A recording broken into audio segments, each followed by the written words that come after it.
When I was 24, I moved into a small apartment on the outskirts of the city. It was nothing fancy, just a modest one-bedroom with creaky floors and a balcony that overlooked a quiet, mostly empty street. I was fresh out of college, trying to enjoy my independence, and this place, despite its age, felt like a fresh start. I worked late hours at a design studio downtown.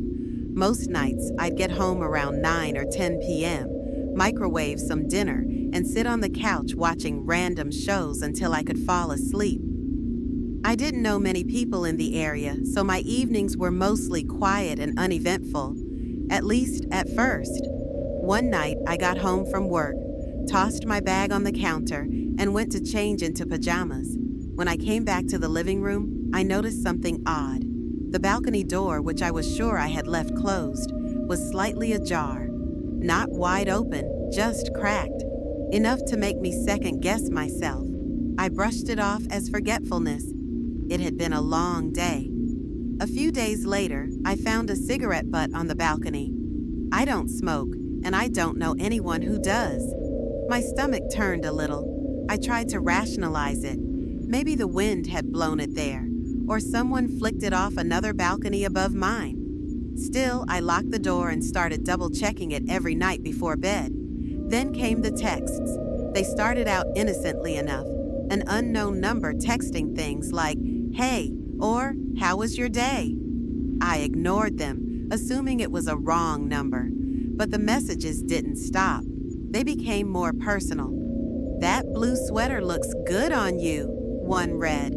I had worn a blue sweater to work that day. Another message said, "You should pull your blinds all the way down. That gap makes it easy to watch you." My blood ran cold. I responded once, asking, "Who is this?" The reply came instantly, "Someone who cares." I blocked the number and reported it to the police, but with no threats and no known suspect, they said there wasn't much they could do. I felt helpless. I told a few friends, and one of them, Jake, offered to stay over for a couple nights. The first night he was there, everything was quiet, but on the second night, around 3 a.m., we were both woken up by a sound, a faint tapping on the balcony door. We both froze. The lights were off, but the curtains were drawn, so whoever was out there couldn't see in. Jake tiptoed to the door, peeked through a small slit in the curtain, and immediately cursed under his breath. I asked what he saw.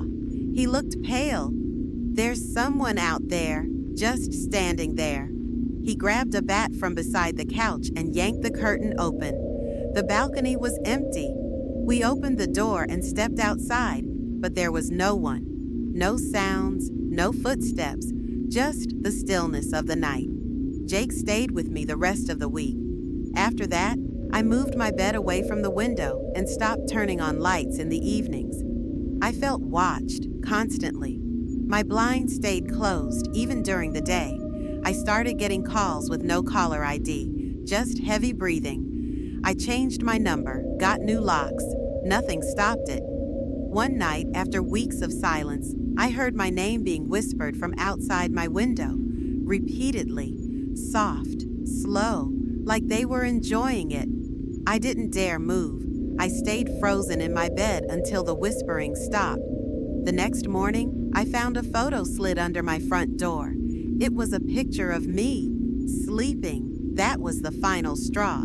I packed a suitcase and moved out that weekend. I never went back. I didn't even bother to break my lease. I just wanted to disappear. To this day, I don't know who it was or how long they had been watching me. But sometimes, late at night, I still get that prickling feeling on the back of my neck, like someone is watching, and I can't help but wonder if they ever stop.